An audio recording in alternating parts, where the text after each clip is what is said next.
Welcome to the Inside Athletic Training Podcast, where we explore the world of sports medicine and the professionals who keep athletes at their best. Today, we're joined by Nick Jensen from the Milwaukee Brewers and Vic Scarpone from the Miami Marlins, two first-year MLB assistant athletic trainers. The guys will share what it took to break through to the big league, how they're adapting to life on the big stage, what it's like working with elite athletes, front office staff, and senior athletic trainers, and also share thoughts on the pressure of winning and life on the road as a big league athletic trainer. Enjoy the show.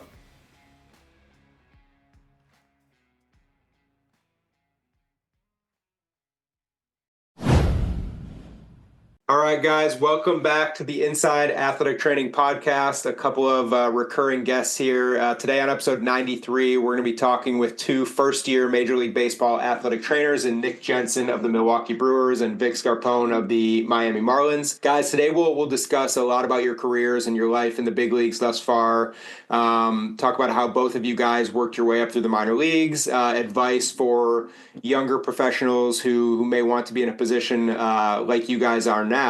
But to get going today, I'd love to start by just sharing a little background for those who haven't heard you guys on previous shows. Starting from the beginning, share a little bit about yourself and your path landing a big league athletic training job. So Nick, let's hear it from you first. Awesome. Well, appreciate you having us on again, Sam. Recurring guest is always Absolutely. pretty cool. I guess for me, I've always done a bunch of internships, and I think that kind of got me first into baseball and understanding, baseball life. So essentially, in a nutshell, I did a bunch of internships, went to grad school for baseball specifically. I made sure that was available. From there, jumped right into Atlanta with the Atlanta Braves at the GCL. I think I skipped spring training and jumped right into extended. So, I kind of got wore out the following year. From there, just jumped up through the ranks of Atlanta, low A, then went to triple A my last two seasons. From there, I got called over to the Milwaukee Brewers as coordinator. So I was there for about 4 years and eventually got the role as director last year.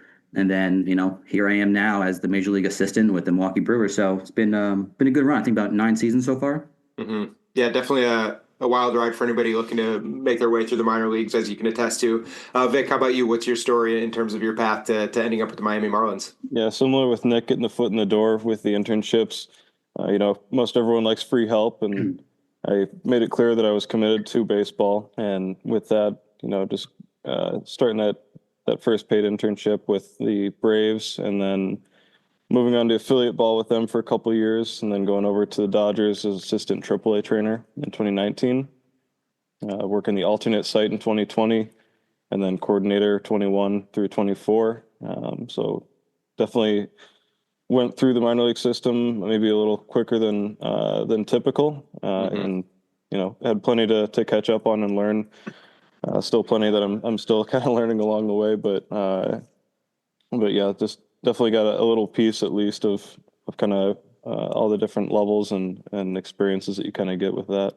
Mm-hmm. Yeah, and we know you guys are both, this is your first year in the big league, still learning a lot. There's obviously stuff to learn for people who are veterans or first year. No matter what, there's always stuff to learn in the athletic training profession in the big leagues. Nick, talk about the roles or experience that you had in the minor leagues that you think best prepared you for life in the big leagues when that opportunity arose. Yeah, I think AAA experience was super helpful to start. When I was in AAA, I had to do the hotels, the rooming lists, the buses, expense reports, on top of your athletic training job. So I think for me, that was probably a very good experience in the sense of I'm now able to, run a team by myself. I'm able to multitask, able to think ahead and plan and travel and basically, use my time more appropriately. So that was a really good experience for me. I think once I got the coordinator experience, you start learning the pieces that you don't know. I learned to be a better leader, learned to grow as professionally in a new organization for myself. And then, lastly, the last about 4 years or so, I've covered some games at the major league level here with the Brewers.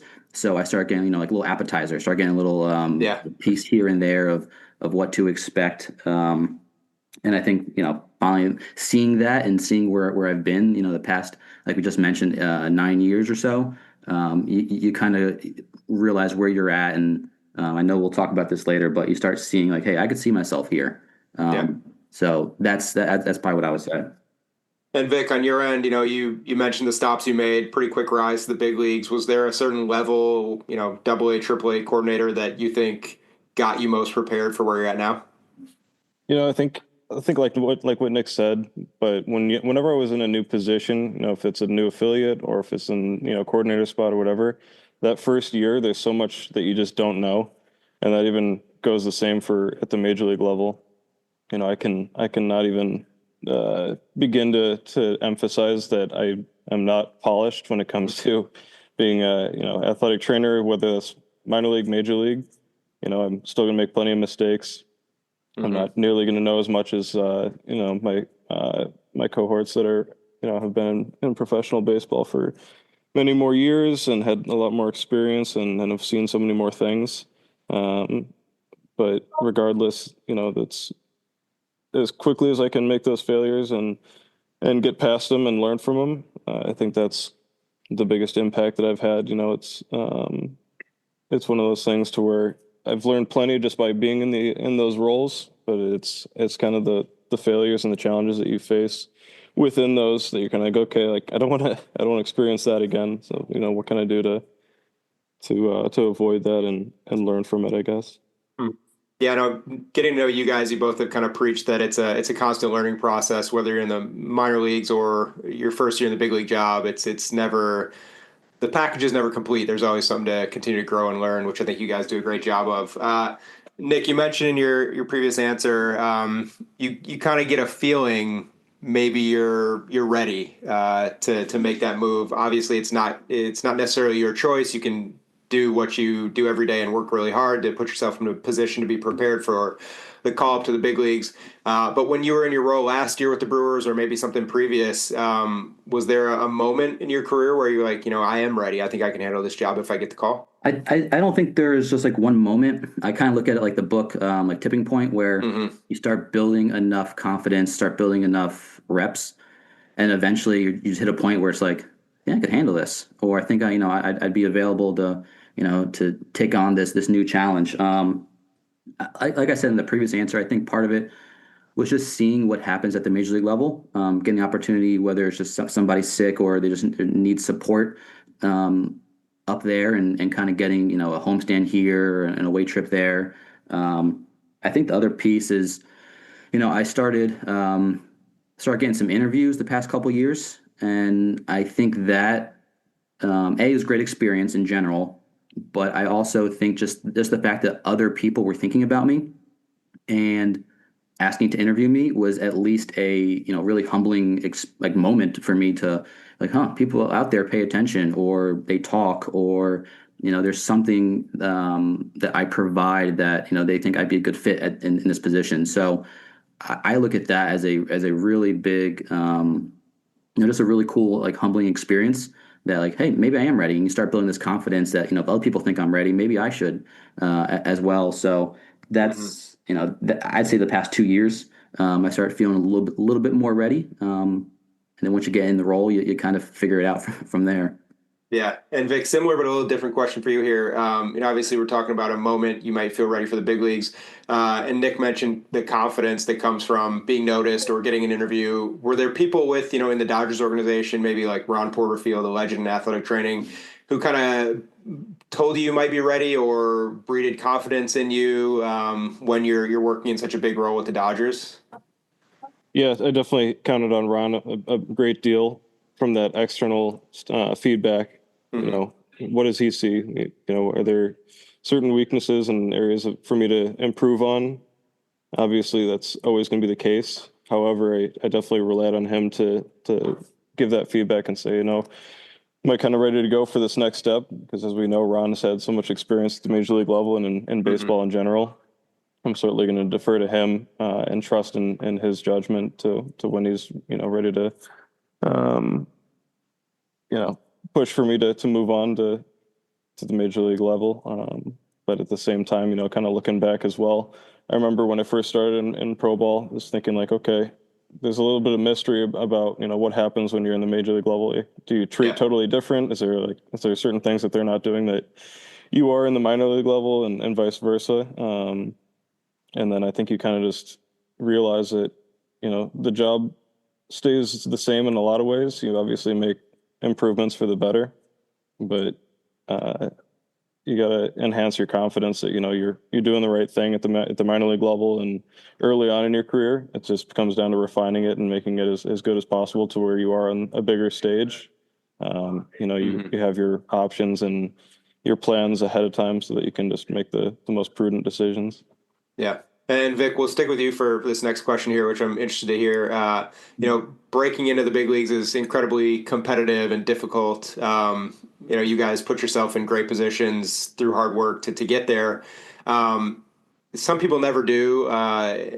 Is there something that you guys think, not saying you're special or any different than anybody else, but is something you may have done or learned or showcased to higher ups that helped you stand out during the interview process for these jobs? I think just, with how much time we log in the training room and just on the day to day, just trying to be consistent, and that can be consistent with a few different things, but just trying to be a good person, honestly. I want to be one of those people that is going to be a good teammate to others, to where they're going to want to be around me. They want to learn from me, and they know that I'm listening to them and learning from them as well. Someone that they want to be around on a day-to-day basis and they can trust. And then just having kind of a unique touch as far as what my skill set is, or how I kind of approach the job, because I don't want anyone to think that whatever I do is the way that they should do it. We're all individuals, and we're all going to treat different ways. We have different ways of communicating with one another, ways of approaching the day, however it may be. And so I would encourage people to embrace that and lean into it, to where they know who they are and they're not trying to be someone else. And, at the end of the day, be happy with that, because you're going to be selected at some point. And that's kind of the funny thing about interviewing, is it's leaving it into someone else's hands of choosing you. And that's obviously out of your control. But what you can control is just being as multifaceted and good as you can, have people look back and say, that's someone that looks out for us, someone that's a quality, genuine person. And I think that's so much more important than, a status of a job and saying, I'm this, I'm this title, whatever it is. It's more important to be happy with who you are and know that you're reaching people on a personal level. Yeah, no question about that. And Nick, you mentioned the interview process and kind of the confidence that gave you, knowing people were noticing your work, which is always important. We're always looking for affirmation and kind of more confidence coming from showcasing your work.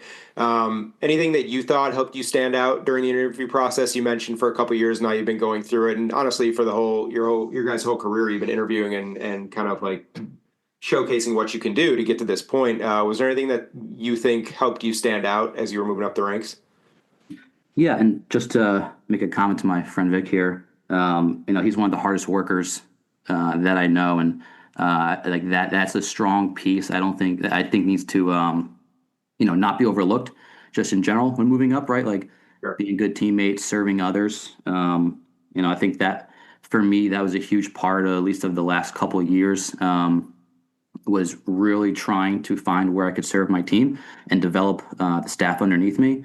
So for me, that was a huge focus, and that helped me get more centered when I need to know where to focus, need to know where to put most of my efforts. But and again, like there's not one specific answer here.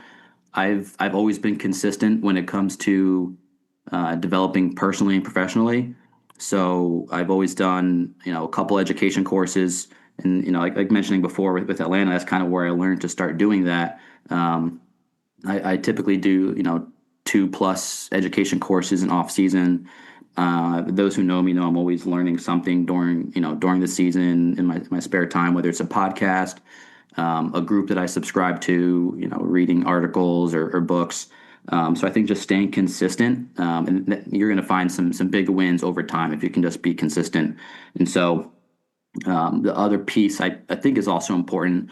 Everyone talks a lot about feel. Yes. I think I would put that as emotional intelligence.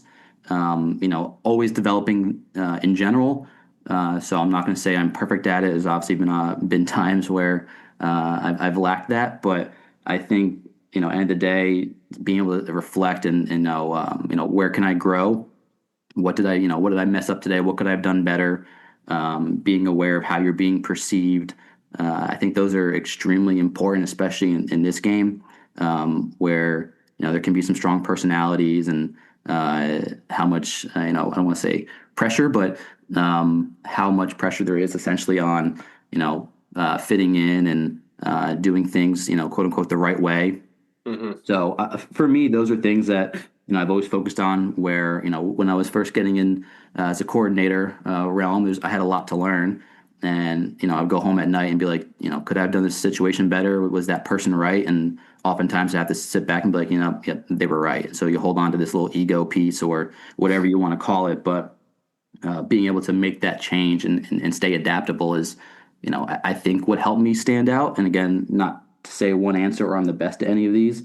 It's just stuff that I focus on a day-to-day basis and try to be consistent with.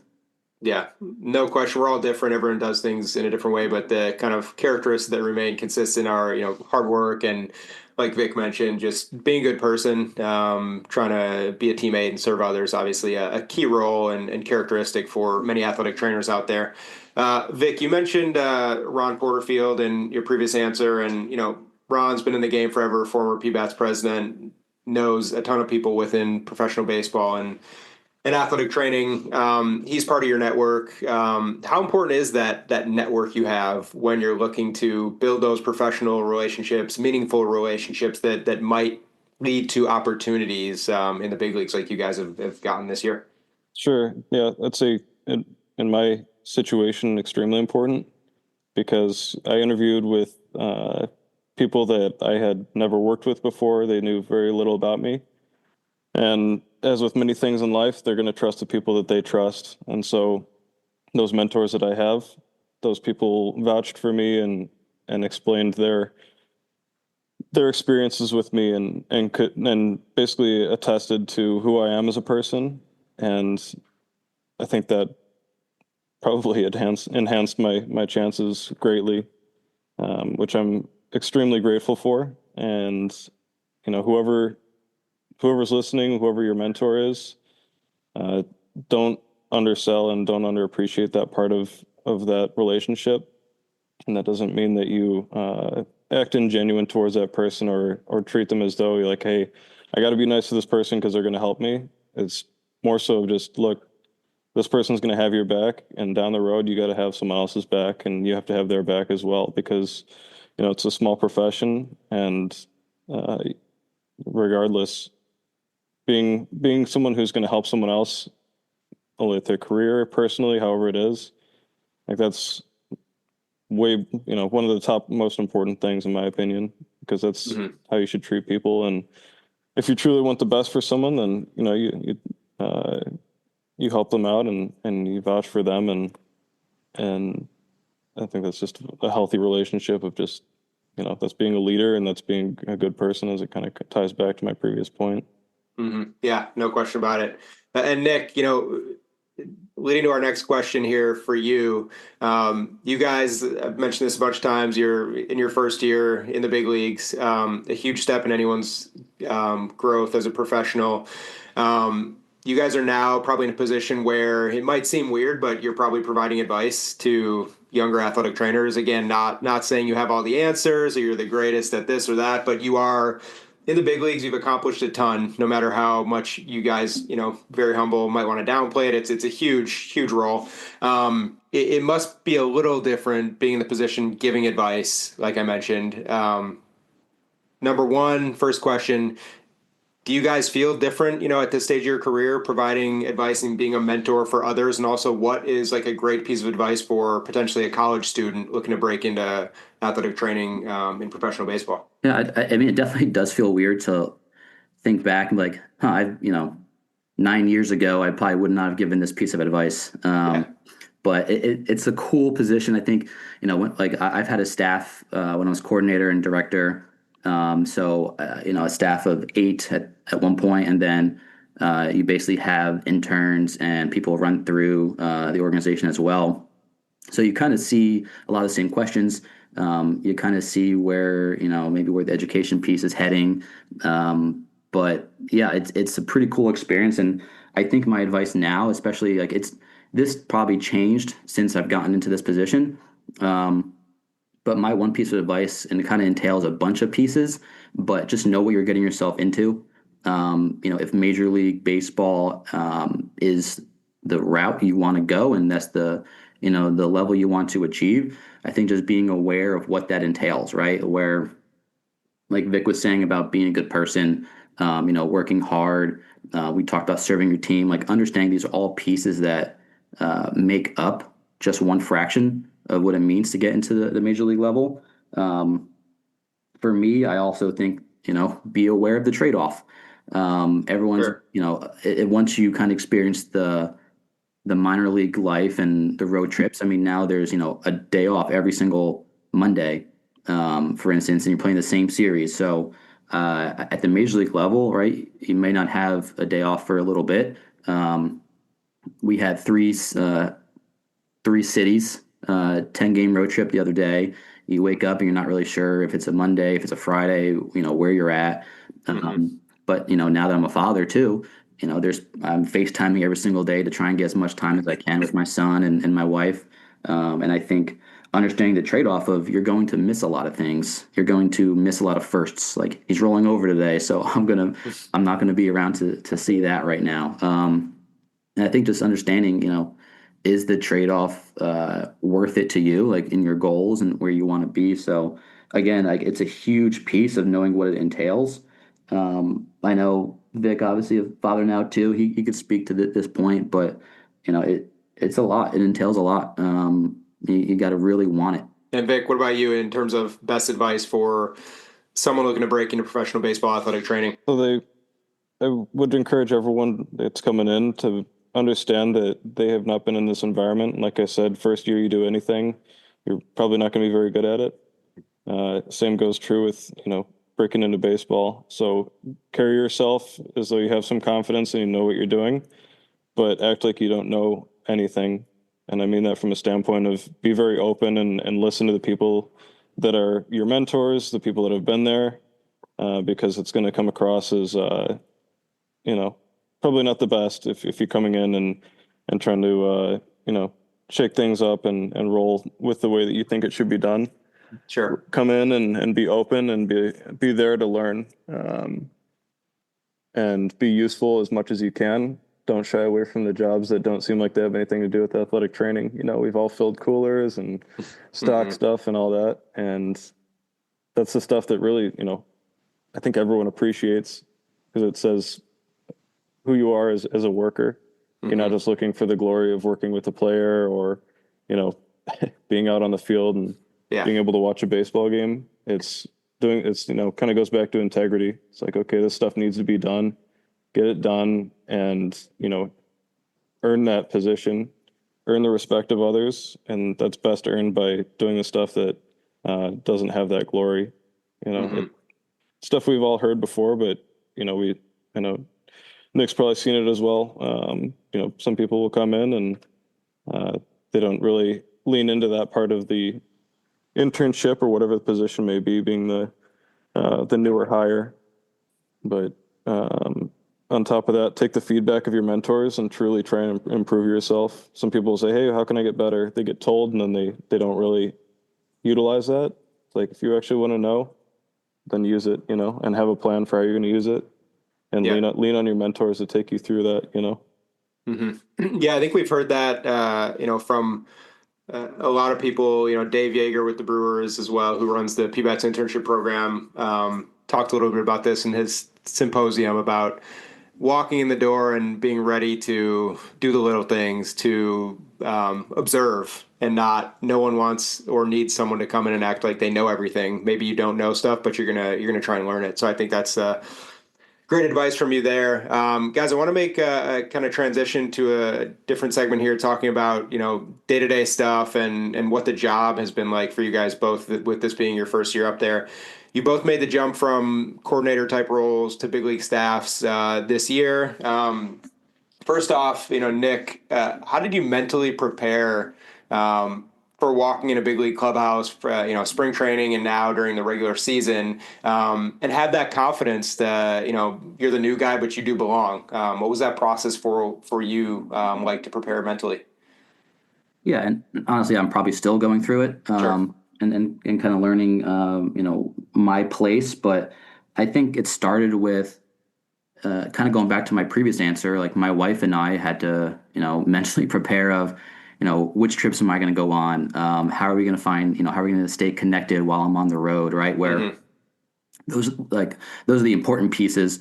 And so I think figuring out how to game plan for that was probably the first thing that we did. I like you said, I have to realize there's a reason I'm in this position, but Mm-hmm. in the same sense, right? Like my counterparts have been in there, been in the game a little bit longer than I have, and there's always a lot of learning to be done. So I think just trying to observe a lot. I'm very observant, and you try and pick up on pieces that need to get done. Like Vic was saying, if something needs to get done, you just have to go ahead and do it, right? Like I don't need to wait for someone else to give me the permission to, like, hey, coolers need to be out. Should I go do this? Should I go do that? Right? Just go do it. Yeah. So I think just getting hands on, realizing that, hey, this is my strong suit. Let's use that. Let's use that to build relationships. Let's use that to build rapport with players and the staff.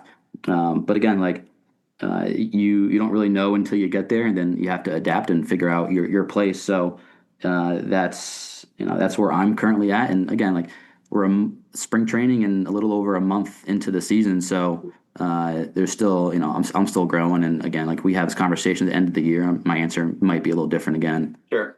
Yeah, no doubt. And Vic, similar question, but a little different from you. So you moved organizations with the Miami Marlins, with the Dodgers last year.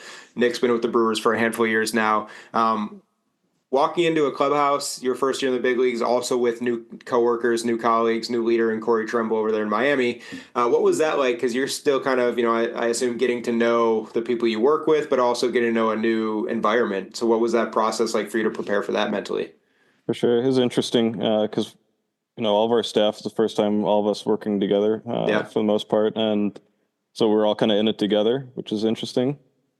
I know when I was first coming in, before I had worked with anyone in person, I wrote down a bunch of stuff, almost, how Nick and I would go preparing for spring training and just the year in general. Hmm. You have your list of like, okay, for, if it's documentation, if it's this, that, whatever.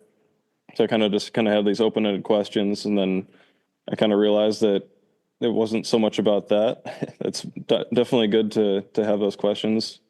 But the more important thing was just figuring out, okay, like what's the dynamic here and how can I assist? I'm the assistant trainer. So, how can I basically come in and pick up, like Nick said, pick up little pieces that can help LJ do his job on the bigger things, to where he doesn't need to be worrying about smaller minutia. And then all of us, like you said, as a group kind of coming together, because that is a very unique environment. Most of the time when anyone is accepting a major league position, you have a different work environment around different people, and just trying to build that rapport as quick and naturally as possible, to where you're going to have that trust and people are going to kind of feel comfortable being around each other. And fortunately our group is pretty seamless when it comes to that. We all have similar personalities. We get along great, and it's very fortunate on that end. But just kind of coming in and figuring out, like how can I kind of blend in with the dynamic here, and make sure that what I'm doing is enhancing the workflow, and also that there's enjoyment of us being around each other. Mm-hmm. And Vic, we'll stick with you for this question. I want to piggyback off that answer. So you mentioned the comfort level you are growing with LJ and the other people there in Miami in your first couple months of just being together every day. Does that same kind of theory go towards working with players at this level, at the highest level of baseball, from communicating with them or treatments plans? What's it like, or what's different about supporting athletes at this level and the comfort and kind of building that trust? Sure, yeah. I mean, if you don't know them very well, you just kind of try and approach them as though you've known them for a while. You know, it Yeah, doesn't mean you put your foot in your mouth and act a little too chummy, but you know, you yeah, want to create that comfort to where, you know, the player's probably feeling about similar way. He doesn't really know who you are, but the big sure. thing is that you're coming across as like, hey, I'm here to help you.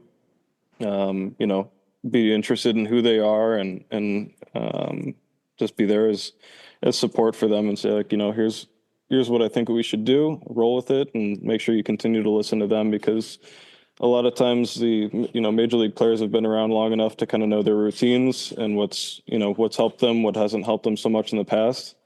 And so if we're going to smother that with just putting our ideas over the top of that, probably not going to be as beneficial. Yeah. So understand the things they like and figure out how to complement that, you know?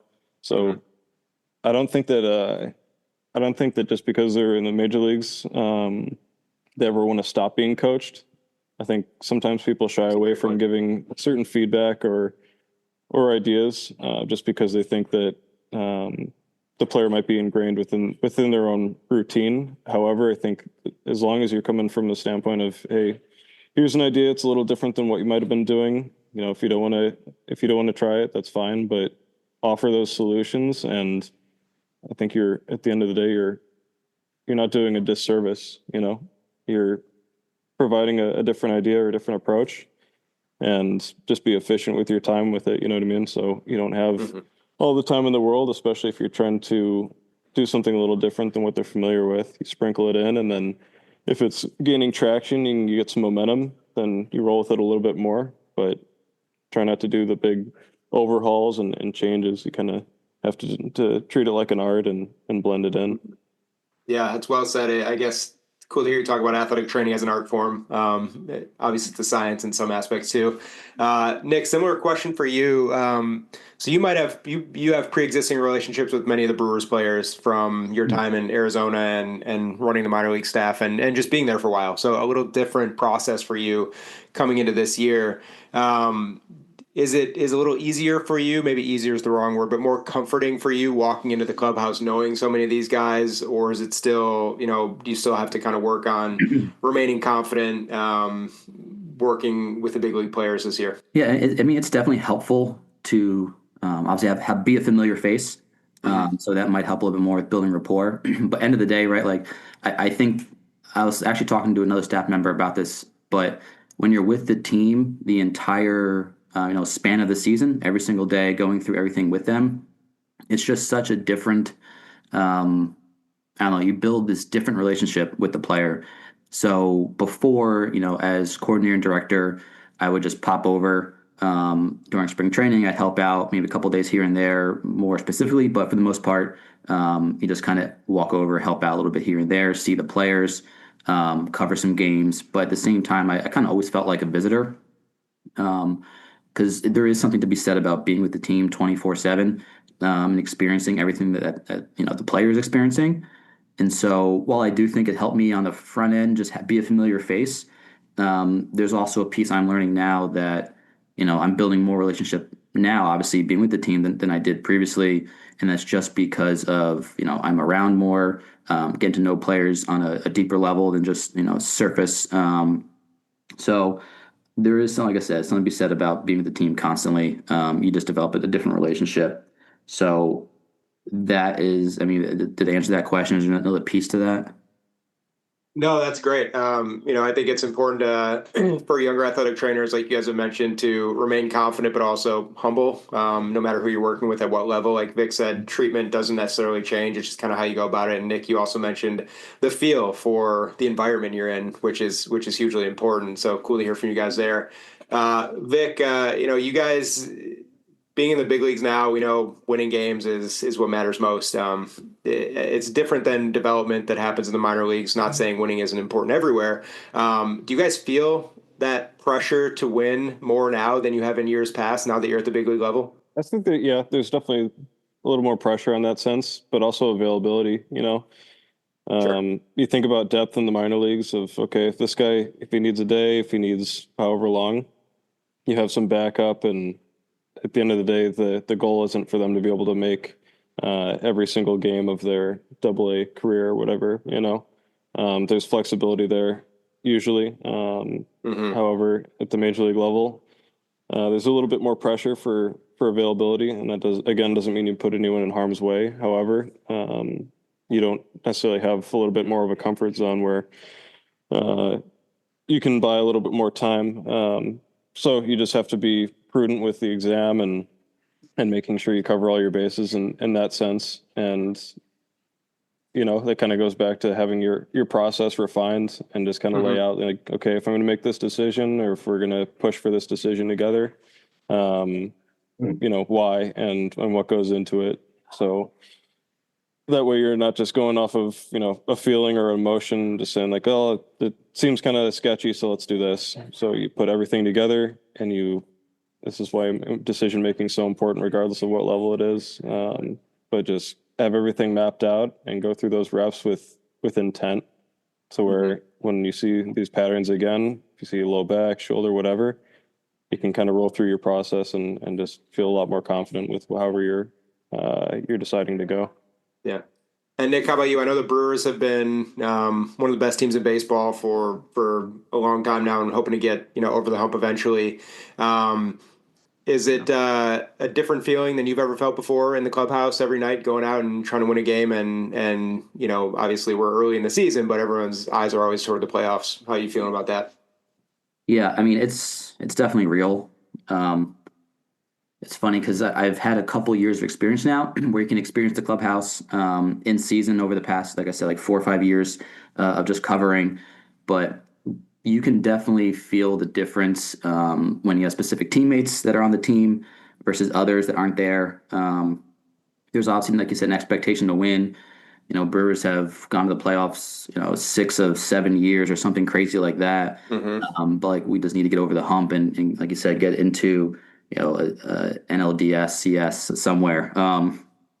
But yeah, I mean, for instance, like Vic was talking about a specific players and maybe the minor leagues having a little bit more time.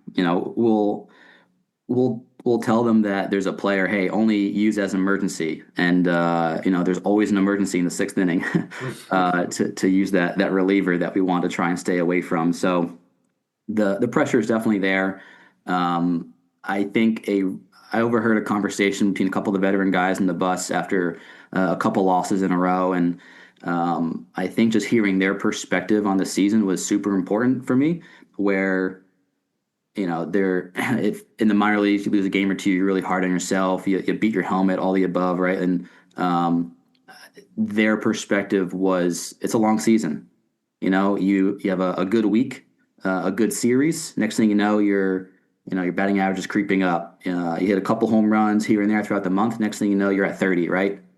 And at the end of the year, that's a pretty good year. So I think the perspective is yes, there's a pressure to win. I think having a good team and a good environment where we're pulling each other up. Maybe we're not pressing. Like I said, it's 40 games into the season for the most part, right? There's still another 120 left. There's a lot of you can still do a lot of damage in that span. So I think just not getting too far ahead and kind of using, like I said, that piece of advice I heard from our veteran guys of you don't need to stress about it right now.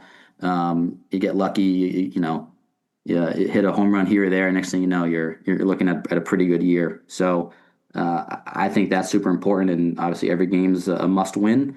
But like Vic said, you try and keep the players available to hopefully express their athleticism and be available in that emergency situation, which you have to kind of plan for ahead of time because it's going to come. There's going to be someone's going to give it up. There's going to be a 1-run ball game, and you got to go back to your guy again, who hopefully can get you through there without letting anyone else in. Yeah, no doubt about it. Vic, moving on here, you talk about what it takes to get to this level and what you've done to succeed in your career. just because you're in the big leagues now, obviously you guys have expressed a number of times you're never going to stop growing and learning and trying to be a better teammate and be better at your craft. After taking such a big step this offseason, making it to the big leagues, what do you think success looks like for you in the long term now as an athletic trainer? As an athletic trainer, I think just remembering what I felt like looking up to the major league staff. And again, there's a little bit of mystery and just a little bit of, well-earned respect. But I would always look to the major league staff of, okay, these guys have the answers. These guys are, they're at the pinnacle, and for good reason you look up to them.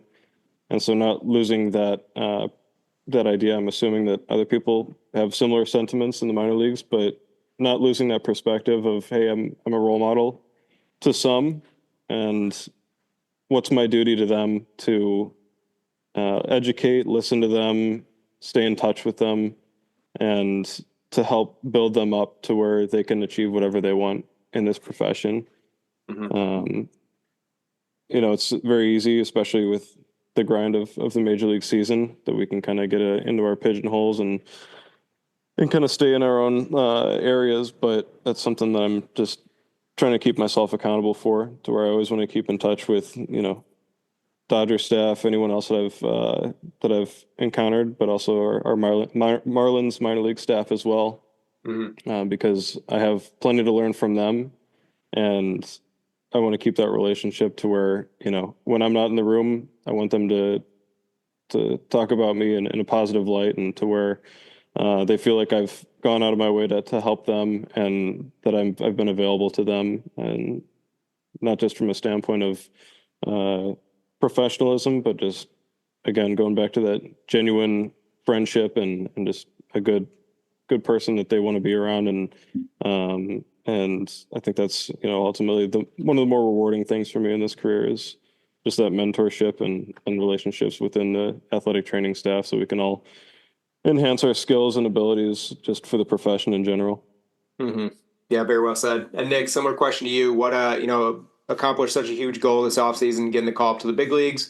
Moving forward in your career, what do you kind of want out of, I know it's weird to hear someone say legacy, but kind of your stamp on the game? Yeah. I think for me, it's just, doing it my way, in a sense of, I don't want to lose the piece that got me here. Being genuine and authentic. And like Vic said, like, I want others to talk highly of me, that, I gave them everything I had, and I served as much as I possibly could. Because I know for me, if I look back at the mentors I've had, I've had a ton, and the amount of times that I've called them needing help, or they would reach out, unsolicited, just to kind of check in on me. Like, I've never forgotten that. So my goal is to pay it forward. Whatever my future looks like, here in baseball or outside of baseball, I just want to be the best professional and personally and develop in this game, but also as a person, as a husband and a father, and those aspects.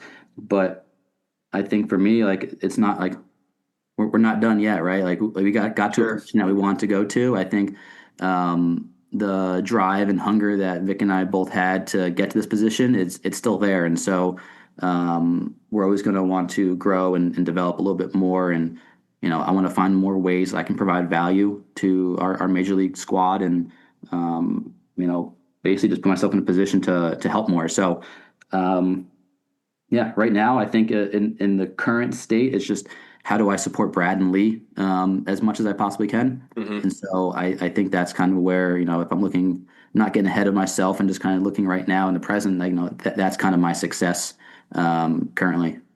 Yeah, very well said. Vic, on a less serious note here, a couple months in the big league so far, any moments like, wow, I made it, welcome to the big league moments, whether it's funny or humbling or anything like that you've experienced so far in the past couple months? I know Carl Cochin told me as I took this job, he told me that you'll never forget your first anthem on opening day, and definitely true.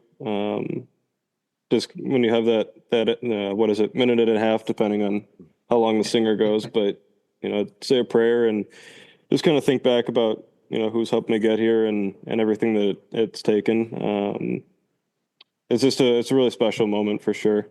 And, as well being first year in there's some things where, you'll have some funny moments where, you're kind of getting acclimated with the new environment and kind of being, I guess, the quote unquote rookie, Yeah. which, everyone will have their own unique experiences with that, but it's definitely fun. And I think that's the funny thing is, like you said about winning and just the pressures at the same time, as we know with baseball, there's a lot of quirkiness and fun parts of it. And so that certainly doesn't go away in the major league level, which is certainly refreshing and kind of makes it a lot more fun to come to the ballpark every day, knowing it's not too serious and things are kept light and you do still have some fun, even though there is a lot of pressure up here. Yeah. And Nick, same question to you. Any welcome to the big leagues, I made it moments so far? There's probably have a couple, and some of them are just smaller. But like Vic said, the home opener was pretty special. Everyone lining up and getting to run out, smoke and other pyrotechnics is pretty cool. You just hope you don't trip in front of everybody. So that was pretty cool to experience. I think, a funnier one, I guess, for me is I had to be part of a rookie talent show with the players and other new staff. So that was a huge jump out of your comfort zone and try and perform in front of 60 people. They're just staring at you and grading your performance. But other than that, I think it's just little things where, we stay at very nice hotels. If you're rushing out of the ballpark to make the travel bus and you didn't get to eat, but you're on the plane, don't worry, there's steak and, Chick-fil-A and anything else you'd possibly want on the flight. So there's just a lot of little things. It's pretty cool. It's the big leagues. It's a show. It's a show for a reason. So Yeah. It's just constantly reminded every day that, like right now I'm in a Ritz-Carlton. It's pretty nice. Yeah, and clearly I know you guys are not taking it for granted. And like you said, a number of times a day, you guys remain humble and still want to grow and just serve others and be part of the team. So it's really cool to hear that perspective you have. Well, I want to end the show today with a question I know means a lot to you guys. You're both somewhat new fathers. One of the coolest things in the world is being a dad. None of us take it for granted. Vic, how have you balanced that? Being away, and also, shout out your support system and obviously your family that kind of keeps things going while you're away. Yeah. So, Nicole's been amazing. My wife, she's coming out, or she came out with me to Miami, and she's here with me all season, which is amazing. It's not everyone's so fortunate, and that's made it a lot more comforting and reassuring. But she's been, like I said, consistent, but she's been consistently supportive all the way through. And I know there are those days where she's struggling a bit, and having an 8-month-old isn't the easiest thing. And I don't know, it's given me a whole new appreciation for her. I mean, this Mother's Day a couple days ago, and it's just really special to have that, and a lot more comforting to go to work knowing that everything is it's okay. And I can't speak to that enough. And then, in spring training, my parents came down and kind of helped out a little bit with just taking some stress off of Nicole. And, they've been so supportive of me, like almost like cheerleaders for my whole career, a little bit obnoxious when your mom's yelling your name from the stands, but all part of it. One of those things that you understand now that you're a father. But just the family support has been huge, and it's certainly a very unorthodox environment, but I just encourage everyone to constantly give that love and appreciation for the family that helps make it happen, because we're making sacrifices all on our own, whether it's major or minor league. It's very challenging, but it's amazing just to see how we can all come together and be unified. Yeah. And Nick, how about you? I know you're even a newer father than Vic over there. So how have things been going with you and the new family? Yeah. Just like Vic said, like I look back and, I probably can only do what I do because of my wife. She's been incredible. Left a job moved across the country during the season with me in Milwaukee, and takes care of our little guy. So yeah, definitely need to show appreciation and love as often as you can. And I think that's the challenge of anybody in professional sports is, like I said, there's a high demand and expectations to win, but in the same breath, like you have to make those significant others that helped you get there, or at least allow you to be there, to make them feel special and supported as often as you can. So I know I try to, sometimes you stay up a little later to FaceTime and have a conversation. Sometimes you wake up earlier so you can have a convo before the work day. If you're in a different time zone, like I'm only an hour ahead right now, but when you're on the Pacific time or somewhere else, it can get a little harder to find that like meaningful connection time.